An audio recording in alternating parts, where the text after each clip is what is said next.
Traders need to game out whether the Federal Reserve will give them all, some, or none of what they want. Here are the probabilities before the meeting. 20% for June, which is actually pretty high. That anybody's taking a bet on even on a cut at all is interesting to me. It's usually a zero on a meeting when people don't expect a cut. 81% for July, 95% for September.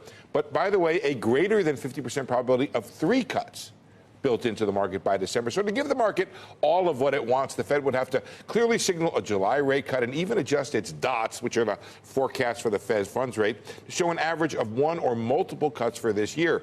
Goldman Sachs, however, as Becky mentioned in the last hour, is skeptical, saying stock prices are higher, the unemployment rate fell to a 50-year low, growth forecasts are unchanged, and the very tariffs on Mexico that prompted the latest calls for rate cuts are off the table. What more do you want? And by the way, here's our Q2 rapid update from that strong retail sales number last week, up by 0.3, so we're tracking right around potential growth. There's also much discussion about the Fed potentially dropping the word patience from its statement and considerable agreement that the Fed will meet the market at least halfway. Here's what HFE says.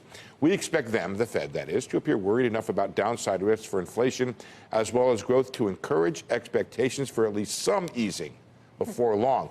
Also talking about an insurance cut, which would be a reduction in the Fed even without the weakness. But as we learned from the healthcare business, you buy insurance when you can afford it. The Fed has only 10 cuts to give. It will give us to them when there's real weakness in the economy, not speculative weakness. That's my take anyway. All right.